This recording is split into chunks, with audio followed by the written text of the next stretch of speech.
매달 통장을 확인할 때마다 한숨이 나오시나요? 돈은 분명히 벌었는데 어디로 갔는지 알 수 없고 월말이 되면 항상 통장이 텅텅 비어있는 경험 누구나 있으실 겁니다. 2024년 통계청이 발표한 자료를 보면 우리나라 가구당 월 평균 소비 지출이 290만 원을 넘어섰다고 합니다. 작년에 비해서 3.5%나 증가한 수치죠. 특히 음식 숙박비는 44만 9천 원으로 5.2%가 올랐고 주거 수도 광열비는 24만 2천 원으로 6.7%나 올랐습니다. 보건비도 25만 3천 원으로 6%가 증가했고요. 생활비는 자꾸만 오르는데 월급은 그대로니까 힘들 수밖에 없습니다. 하지만 여기서 포기하면 안 됩니다. 제가 지금부터 알려드릴 방법들을 실천하시면 한 달에 최소 30만 원, 많게는 50만 원 이상을 절약하실 수 있거든요. 과장이 아니라 실제 통계와 사례를 바탕으로 한 검증된 방법들입니다. 전기세를 반으로 줄이는 방법부터 통신비 절약, 식비 절약, 정부 지원제도 활용, 그리고 작은 습관으로 큰돈 모으는 법까지 차근차근 알려드리겠습니다. 전기세 이렇게 하면 반으로 줄어듭니다. 여름철 전기요금 고지서를 받아보면 정말 깜짝 놀라시죠? 에어컨이 전기세의 주범인 건 다들 아실 겁니다. 한국전력 자료에 따르면 4인 가구 기준으로 여름철 전력 사용량이 봄철보다 61%나 증가한다고 합니다. 전기요금으로 따지면 약 2만 9천 원이 더 나오는 거죠. 그런데 에어컨을 똑똑하게 사용하면 이 전기세를 크게 줄일 수 있습니다. 먼저 집에 있는 에어컨이 어떤 타입인지 확인해 보세요. 에어컨은 크게 인버터형과 정속형으로 나뉘는데 사용 방법이 완전히 다릅니다. 2011년 이후에 나온 신형 에어컨, 그러니까 에너지 효율 등급이 1에서 4등급인 인버터형 에어컨은 계속 켜놓는 게 더 절약이 됩니다. 적정 온도인 26도로 설정한 후에 계속 가동하는 거죠. 왜냐하면 껐다 켰다를 반복하면 실외기가 다시 강하게 돌아가면서 전기를 더 많이 쓰기 때문입니다. 반면에 2011년 이전에 나온 구형 에어컨, 에너지 효율 등급이 5등급인 정속형 에어컨은 껐다 켰다를 반복하는 게 절약입니다. 2시간 간격으로 끄고 켜기를 반복하면 12시간 연속 사용할 때보다 전기료를 70%나 절감할 수 있다는 실험 결과도 있습니다. 에어컨을 사용할 때 꼭 기억해야 할 5가지가 있습니다. 첫째, 적정 온도는 26도입니다. 에어컨 설정 온도를 1도만 올려도 전기요금이 10%나 절감되거든요. 26도를 유지하면 24도로 설정했을 때보다 2시간 가동 기준으로 약 0.7배나 절약이 됩니다. 실외와의 온도차는 5에서 6도 정도가 적정합니다. 둘째, 처음에는 강풍으로, 나중에는 약풍으로 사용하세요. 에어컨을 켤 때 강풍과 낮은 온도로 실내를 빠르게 식힌 다음 희망 온도에 도달하면 약풍으로 바꾸는 겁니다. LG전자가 실험한 결과를 보면 18평형 에어컨 기준으로 처음 1시간 동안은 0.88에서 1kW의 전력을 사용하지만 26도에 도달한 후에는 그 절반 이하로 전력 소비가 줄어든다고 합니다. 셋째, 선풍기를 함께 사용하세요. 에어컨과 선풍기를 같이 쓰면 전기료를 20에서 40%나 절약할 수 있습니다. 에어컨 온도를 1도만 올리고 선풍기를 함께 돌리면 훨씬 더 시원하게 느껴지거든요. 선풍기는 위쪽으로 향하게 해서 공기를 순환시키는 게 포인트입니다. 넷째, 에어컨 필터는 2주마다 청소하세요. 필터 청소만 잘해도 전기세가 3에서 5% 절약되고 깨끗한 필터를 사용하면 냉방 효과가 60%나 향상됩니다. 실외기 주변도 깨끗하게 유지하는 게 중요합니다. 다섯째, 커튼으로 햇빛을 차단하세요. 직사광선을 막으면 실내 온도가 최대 3도까지 낮아집니다. 밝은색 커튼이 더 효과적이고요. 실외기는 그늘진 곳에 설치하는 게 좋은데 어렵다면 차광막을 설치하면 됩니다. 실제로 이렇게 하면 얼마나 절약될까요? 에어컨 온도를 26도로 설정하고 하루 2시간씩만 사용을 줄여도 월 34.5kWh를 절감할 수 있습니다. 4인 가구 기준으로 월 9,100원이 절약되는 거죠. 여기에 한전에너지 캐시백 제도에 참여하면 추가로 2,100원을 더 받을 수 있어서 합계 11,200원을 아낄 수 있습니다. 여름 3개월만 실천해도 33,600원이니 적지 않은 금액이죠. 냉장고도 전기를 많이 먹는 가전제품입니다. 24시간 365일 쉬지 않고 돌아가니까요. 하지만 조금만 신경 쓰면 큰 절약이 가능합니다. 냉장고 온도는 3에서 4도, 냉동고는 마이너스 18도로 설정하세요. 냉장고는 60% 정도만 채우고 냉동고는 꽉 채우는 게 좋습니다. 문을 여닫는 횟수를 줄이고 한 번에 필요한 것을 다 꺼내세요. 뜨거운 음식은 반드시 식혀서 넣고 냉장고 뒤쪽 공간은 10cm 이상 확보해야 합니다. 이것만 실천해도 월 5,000원 이상을 절약할 수 있습니다. 대기 전력도 무시할 수 없습니다. 전자제품을 사용하지 않을 때도 플러그가 꽂혀 있으면 전기가 조금씩 소모되거든요. 대기 전력이 가장 많이 나오는 가전제품 1위는 셋톱박스로 월 약 1,500원, 2위는 전기밥솥 보온 기능으로 월 약 1,200원, 3위는 컴퓨터로 월 약 800원, 4위는 TV로 월 약 600원, 5위는 전자레인지로 월 약 500원입니다. 멀티탭을 사용해서 쓰지 않을 때는 끄고 사용하지 않는 가전제품은 플러그를 뽑고 전기밥솥 보온 기능 대신 먹을 만큼만 지으면 대기 전력만으로도 월 1만 원 이상을 절약할 수 있습니다. 그리고 한 가지 더, 한전에너지 캐시백이라는 제도가 있습니다. 절약하면 돈을 돌려주는 거죠. 과거 2년 대비 전력 사용량을 3% 이상 줄이면 차월 전기요금에서 자동으로 할인해 줍니다. 주택용 전기 사용자라면 누구나 신청할 수 있어요. 한전에너지 캐시백 홈페이지에서 본인 인증만 하면 스마트 미터로 자동으로 비교해서 할인을 적용해 줍니다. 이것만 해도 월 수천 원을 추가로 절약할 수 있습니다. 통신비 반으로 줄이는 방법이 있습니다. 통신비로 월 10만 원 정도 내시나요? 많은 분들이 그렇게 내고 계실 텐데 알뜰폰으로 바꾸면 그 돈을 반으로 줄일 수 있습니다. 2024년 한국소비자원 조사를 보면 알뜰폰 평균 요금이 월 2만 원이라고 합니다. 폰비 같은 플랫폼을 이용하면 월 1만 5천 원까지도 가능하고요. 반면 대형 통신사는 평균 월 6만 원 이상을 내거든요. 한 달에 약 4만 원을 절약할 수 있다는 얘기죠. 1년이면 48만 원입니다. 많은 분들이 알뜰폰에 대해 오해하고 계십니다. 알뜰폰은 느리고 품질이 나쁘다고 생각하시는데 사실이 아닙니다. 알뜰폰은 SKT, KT, LG U+망을 그대로 사용합니다. 통화 품질과 데이터 속도가 대형 통신사와 똑같아요. 또 알뜰폰은 불편하다고 생각하시는데 2024년 상반기 설문조사 결과를 보면 알뜰폰 만족도가 대형 통신사보다 오히려 높았습니다. 약정 때문에 못 바꾼다고 말씀하시는 분들도 계신데 알뜰폰은 약정 없이 자유롭게 해지할 수 있습니다. 알뜰폰 요금제는 사용 패턴에 따라 선택하면 됩니다. 와이파이를 주로 사용하는 가벼운 사용자라면 데이터 3기가 미만으로 월 7,500원에서 14,600원 정도 하는 요금제를 선택하시면 되고요.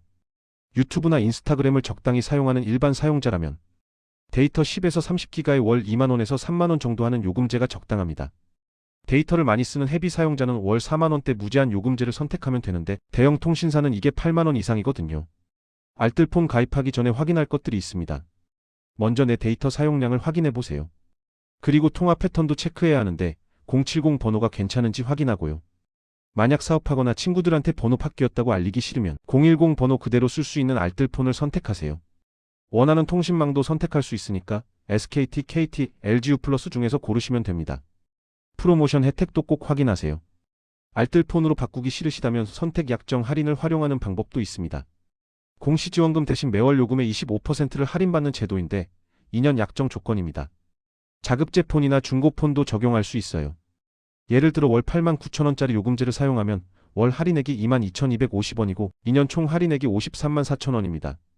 공시지원금이 534,000원보다 작으면 선택 약정이 더 유리한 거죠.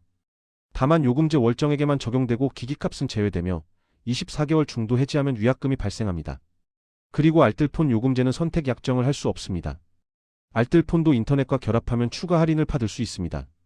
알뜰폰과 인터넷을 결합하면 월 5,000원에서 만원 정도 할인되고 여기에 IPTV까지 결합하면 월 만원에서 15,000원까지 할인받을 수 있어요. 결합 상품으로 월 평균 만원을 추가로 절약할 수 있는 겁니다. 식비 이렇게 하면 확 줄어듭니다. 2024년 통계를 보면 평균 가구의 식료품 비용이 월 33만원이라고 합니다. 음식 숙박비까지 합치면 44만 9천원이나 되고요.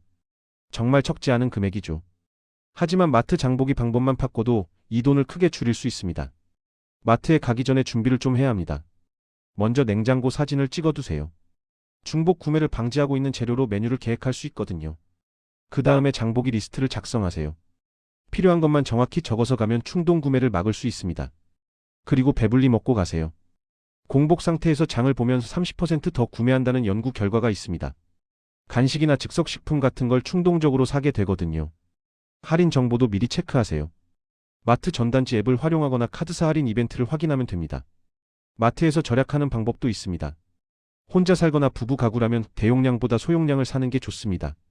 못 먹고 버리면 오히려 손해니까 실제 소비량을 계산해서 구매하세요. PB 상품도 활용하면 좋은데 대형마트 자체 브랜드 상품은 일반 제품보다 20에서 30% 저렴하면서도 품질은 거의 동일합니다. 제철 식품을 사는 것도 좋은 방법이에요. 가격도 저렴하고 영양도 풍부하거든요. 봄에는 딸기, 냉이, 두릅이 제철이고 여름에는 토마토, 오이, 수박, 가을에는 배, 사과, 고등어, 겨울에는 굴, 과메기, 무가 제철입니다. 1+1이나 2+1 행사는 조심해야 합니다. 정말 필요한 것만 사고 유통기한을 반드시 확인하고 나눠 쓸 수 있는지 고려해야 해요. 행사 상품이라고 무조건 사면 오히려 돈만 더 쓰게 됩니다. 몇 가지 실전 팁도 알려드릴게요. 장바구니를 들고 가세요. 봉투값도 절약되고 과소비를 방지하는 효과도 있습니다. 계산대 앞에 있는 충동구매 상품들, 껌이나 사탕, 음료수 같은 건 피하세요. 미리 계획에 없던 것들이니까요. 저녁 8시 이후에 가면 신선식품을 할인해 줍니다. 마감 세일 상품은 20에서 50% 할인되니까 이 시간대를 이용하는 것도 좋습니다. 이렇게 하면 식비를 월 10만원 이상 절약할 수 있습니다. 배달과 외식도 줄여야 합니다. 배달을 한 번 시키면 2에서 3만 원씩 나가죠. 주 3회면 월 30만 원입니다. 배달앱 구독 서비스를 활용하면 좀 나아요. 배민 원패스는 월 7,900원이고 쿠팡이츠 와우는 월 4,990원인데 배달비가 무료가 되고 추가 할인도 받을 수 있어서 주 2회 이상 주문하면 본전을 뽑습니다. 무료 배달 금액을 맞춰서 동료나 가족과 공동 주문하는 것도 방법이고요. 직접 포장 주문하면 배달비가 0원이고 포장 주문 할인까지 받을 수 있습니다. 쿠폰이나 프로모션도 적극 활용하세요. 앱 알림을 켜두고 카드사 할인 이벤트나 첫 주문 할인을 노리면 됩니다. 외식할 때도 절약할 수 있습니다. 점심 특선 메뉴를 활용하면 저녁보다 30에서 40% 저렴하게 똑같은 메뉴를 먹을 수 있어요. 키오스크로 주문하면 10에서 15% 추가 할인을 해주는 곳도 많고요. 제로페이나 지역화폐를 쓰면 최대 30% 할인의 소득공제 혜택까지 받을 수 있습니다. 배달이나 외식을 주 1회만 줄여도 월 10만 원을 절약할 수 있습니다. 매일 커피랑 점심을 사 먹으면 얼마나 나갈까요? 커피가 4,500원씩 하니까 20일이면 9만 원이고 점심 1만 원씩 하니까 20일이면 20만 원입니다. 합쳐서 월 29만 원이죠. 여기서 텀블러 챌린지를 해보세요. 집에서 커피를 타서 가면 커피값을 70% 절약할 수 있어서 월 6만 원이 절약됩니다. 도시락 챌린지도 해보세요. 주 3회만 도시락을 싸도 월 12만 원이 절약되거든요. 합치면 월 18만 원입니다. 모르고 있던 돈 찾아가세요.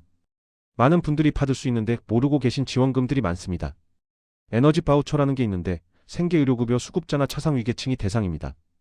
여름에 12만 3천 원, 겨울에 24만 6천 원을 지원해주고 읍면동 주민센터에서 신청하면 됩니다.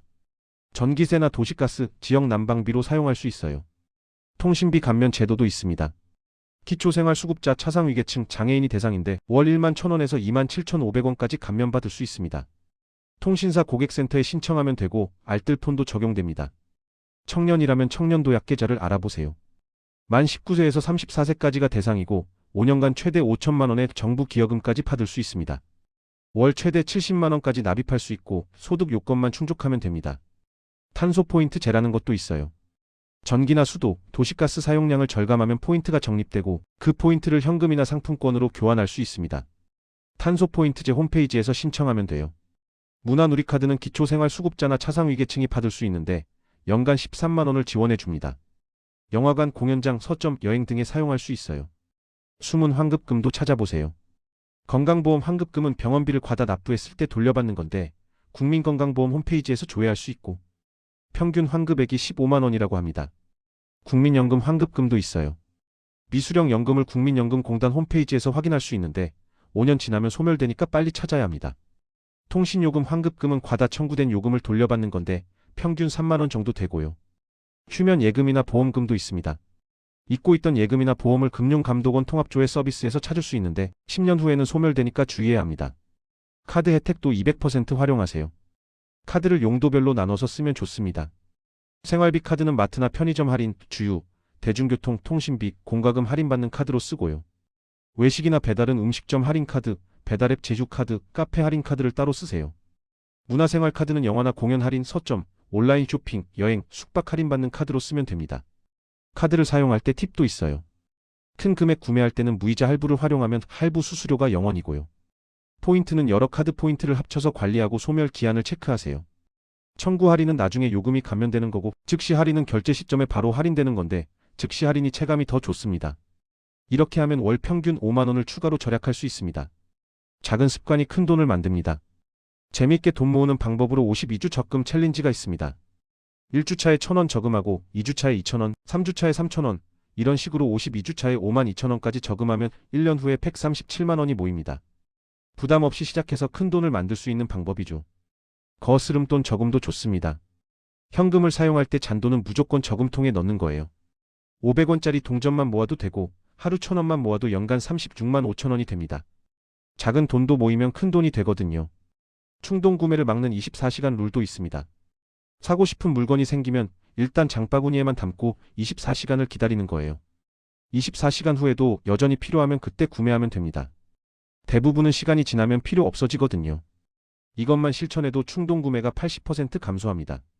6개월마다 고정비를 점검하는 것도 중요합니다. 구독 서비스를 정리하세요. 넷플릭스나 유튜브 프리미엄, 멜론 같은 거 안 쓰는 건 해지하고요. 통신요금제도 재점검해서 내 사용량에 맞는지 확인하고 더 저렴한 요금제가 있는지 찾아보세요. 보험도 정리해야 합니다. 중복 가입된 건 없는지 확인하고 불필요한 보험은 해지하세요. 카드도 정리하는 게 좋아요. 연회비 대비 혜택을 계산해보고 안 쓰는 카드는 해지하면 됩니다. 이것만 해도 월 3에서 5만 원을 절약할 수 있습니다. 냉장고 지도를 만드는 것도 식재료 낭비를 막는 확실한 방법입니다. 냉장고 속 식재료를 메모로 정리하고 유통기한을 표시해서 냉장고 문에 붙여두는 거예요. 그러면 중복 구매를 방지할 수 있고 음식물 쓰레기가 50% 감소하며 식비를 월 3만 원 이상 절약할 수 있습니다. 지금까지 알려드린 내용을 정리하면 전기세 절약으로 에어컨을 똑똑하게 쓰면 월 1만 1,200원, 대기 전력을 차단하면 월 1만 원, 냉장고를 잘 관리하면 월 5천 원을 절약할 수 있어서 속에 2만 6,200원입니다. 통신비 절약으로 알뜰폰으로 갈아타면 월 4만 원, 인터넷 결합 할인으로 월 1만 원을 절약할 수 있어서 속에 5만 원입니다. 식비 절약으로 마트 장보기 전략으로 월 10만 원, 배달과 외식을 줄이면 월 10만 원, 텀블러와 도시락으로 월 18만 원을 절약할 수 있어서 속에 38만 원입니다. 카드 혜택을 잘 활용하면 월 5만 원을 추가로 절약할 수 있고요. 작은 습관들로 구독 서비스를 정리하면 월 3만 원, 52주 적금을 월로 환산하면 11만 원을 절약할 수 있어서 속에 14만 원입니다. 이렇게 다 합치면 월 64만 6,200원입니다. 물론 이 모든 걸 다 실천하기는 어려울 수 있습니다. 하지만 이 중에서 5가지만 실천해도 월 30만 원은 절약할 수 있어요. 절약이란 건 단순히 돈을 아끼는 게 아닙니다. 내 소비 습관을 제대로 알고 불필요한 지출을 줄이고 정말 가치 있는 곳에 돈을 쓰는 거예요. 오늘부터 작은 것 하나씩 실천해 보세요. 한 달만 지나면 여러분의 통장 잔고가 달라져 있을 겁니다. 여기까지 월 50만 원 절약하는 실전 방법들을 알려드렸습니다. 여러분도 꼭 실천하셔서 재정적으로 여유로운 생활을 누리시길 바랍니다. 오늘 정보가 도움이 되셨다면 구독, 좋아요 부탁드립니다. 감사합니다.